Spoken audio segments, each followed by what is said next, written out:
बैठ के आराम से बात करते हैं।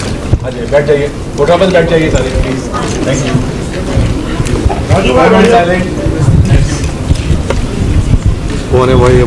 नमस्कार, बहुत बहुत धन्यवाद आप सब लोगों का। कई दिनों से व्यक्तिगत रूप से आप सब लोग की दरख्वास्त आ रही थी कि शोले की 40 वर्ष हो चुके हैं, इसके उपलक्ष्य में मुझसे मुलाकात हो। तो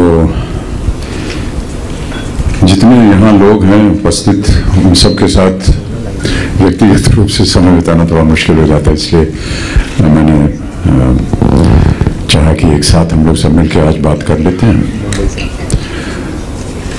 तो अब आप पूछिए, हम जवाब देंगे। जी अमित जी, आलोक बात कर रहा था। सबसे पहला सवाल तो ये बनता है कि आगाज कैसे हुआ, किस तरीके से ये जय आया फिल्म में?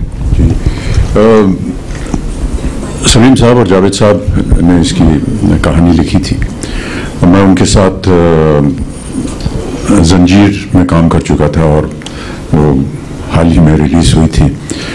और जब उन्होंने मुझे ये कहानी सुनाई अगली फिल्म के लिए तो मुझे बहुत पसंद आई और उन्होंने जा कर के थोड़ी सी पैरवी की मेरे लिए रमेश जी के सामने। और इस तरह से फिर मेरी फिल्म को उन्होंने दिखाया। रमेश जी शायद इतने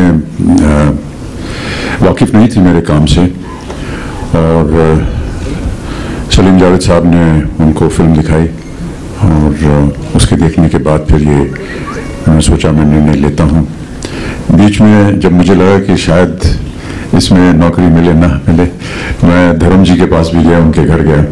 उन्होंने कहा कि मेरी बड़ी इच्छा है इस फिल्म में काम करने की, अगर आप थोड़ी सी मेरी भी सिफारिश कर देंगे तो अच्छा होगा। तो मिलजुल करके इसी तरह काम मिल गया रमेश जी के। अमित जी, खबरें थी कि जब फिल्म रिलीज हुई 2 हफ्तों तक कुछ ज्यादा मुनाफा नहीं कमा रही थी, तो क्लाइमैक्स फिर से शूट किया जाने वाला था, जिसमें जय को जिंदा किया जाने वाला था। हम भी चाहते हैं कि जय उस फिल्म में जिंदा रहते, तो क्या था माजरा, जरा बताएं हमें। जैसा कि आपने अभी बताया, जब फिल्म रिलीज हुई तो जितनी आशाएं थी वो उसके मुताबिक नहीं चली और थोड़ी सी घबराहट भी हुई, क्योंकि ये बहुत ही बड़ी फिल्म थी, कई सालों से बन रही थी, बजट से ऊपर चली गई थी। और शायद ये शनिवार को सुबह सलीम साहब, जावेद साहब और रमेश जी और मैं, मेरे घर में ये लोग सब आए, हम लोग बैठे और हमें बताया गया कि ये फिल्म जो है अच्छी नहीं हो रही है, क्या इसमें अभी परिवर्तन कर सकते हैं जिससे कि ये ठीक हो जाए। तो बहुत सारे ऐसा लोगों को लगा और जो चर्चा हुई हमारे आपस में वो ये था कि शायद लोग इस बात से नाखुश हैं कि मेरी मृत्यु हो जाती है उसमें। शोले की कहानी में बहुत सारे ऐसे अंश थे जो कि मोहक थे हमारी जितनी भी जनता है। एक जो उसका एक दृष्टिकोण था वो ये कि विडो रिमैरिज, और तो ये लगा कि जहाँ पर एक ऐसा समय बन रहा है जहाँ पर हो सकता है कि एक विधवा का दोबारा जीवन जो है वो संवर जाए, वो भी आपने उसको हटा दिया। और ये शायद बहुत से लोगों को पता नहीं, शायद वो शायद पैदा भी नहीं हुआ कि उस समय ओपी रहलन साहब की एक फिल्म थी फूल और पत्थर, जो कि इसी विषय पर बनी गई थी। उसमें धर्म जी थे, मीना कुमारी जी थी और वो बहुत सफल हुई थी। और शायद उस जमाने की ये पहली फिल्म थी जहाँ पर इस दृष्टिकोण को लिया गया था विडो रिमैरिज का, और उसमें दिखाया कि हाँ ये सफल हो सकता है। समाज में बहुत सारी बातें इसके विरोध में थी, लेकिन ये एक समाज से हटकर बात निकल रही थी, इसलिए उसको काफ़ी फायदा हुआ था। तो ये भी एक दृष्टिकोण था। दूसरा ये कि जनवरी की उसी वर्ष में दीवार रिलीज हुई थी और उसमें मेरी मृत्यु हो गई थी। तुमने कहा दोबारा इसको मार के इसको जीवित रखो, और ये तय हुआ कि चलिए इसको जीवित कर देते हैं। तो उन्होंने कहा कि ऐसा करते हैं, आज तो शनिश्चर है, इतवार को संडे को सुबह जा करके वापस रामनगर जाते हैं और इसको रीशूट करते हैं और हमको जीवित करते हैं, और सोमवार तक हम ये इसका प्रिंट करवा करके इसको हम थिएटर्स में शाम तक लगा देंगे और देखते हैं क्या असर होता है। ये तय हो गया। उन्होंने कहा कि बजाय इसके कि जितना इक्विपमेंट वगैरह है सिनेमा के यहाँ से जाए, वो चेन्नई से मद्रास के पास से मंगवा लिया। उनको शायद आदेश भी दे दिया कि अपना जितना भी सामान है उसको चलाना शुरू कीजिए। फिर जैसे जैसे हम लोग की ये बातचीत खत्म हुई और गेट तक पहुंचे सब लोग, तो जा रहे थे घर, निर्णय हो चुका था। फिर रमेश जी ने ऐसे ही मुड़ के कहा, यार सोमवार तक देख लेते हैं क्या होता है, और अगर तब भी कुछ गड़बड़ हुआ तो फिर अब नियत ही है, क्या कर सकते हैं उसका। सोमवार को जो हुआ वो फिर अद्भुत हो गया। Amit ji, Urvi here first.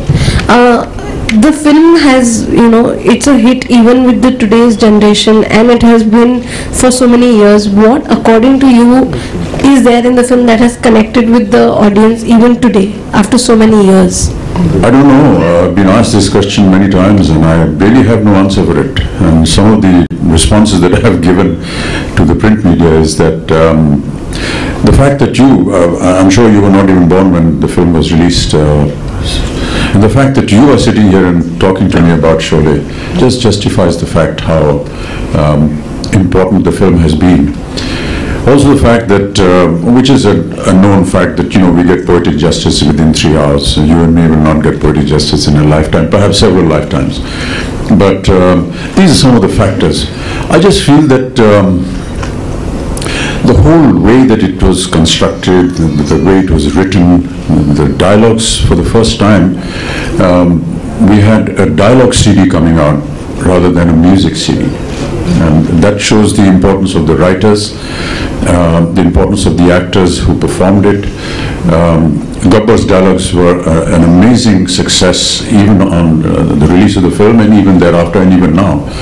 And the way Amjad, enacted them, they all went a long way in. There were many unique factors in the film. Two buddies getting together, their own friendship, how they, talked about their love life, about their adventures, being employed by a Thakur, which was an inspiration from, Kurosawa's Seven Samurai, and also The Magnificent Seven, which was the Hollywood adaptation of that film.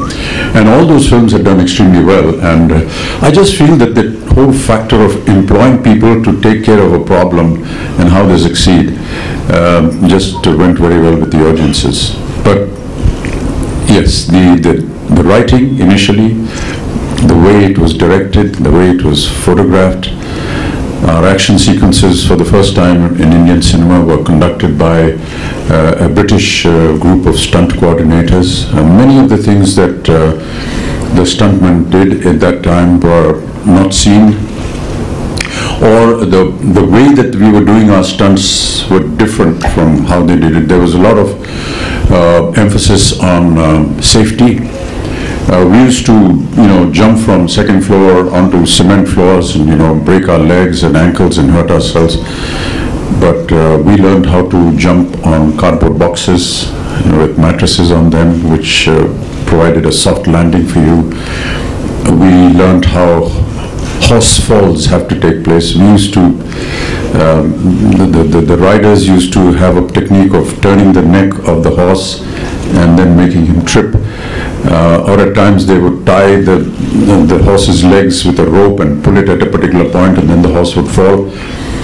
But they had a different technology altogether, and they, for all horse falls, a huge pit, almost the size of half this theatre, used to be dug about 10 feet deep.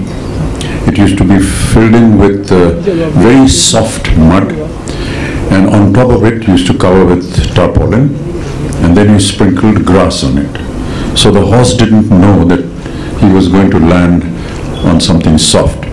So when we came in a lot of speed, galloping, and as soon as the horse's front hoof touched that tarpaulin, it would give in.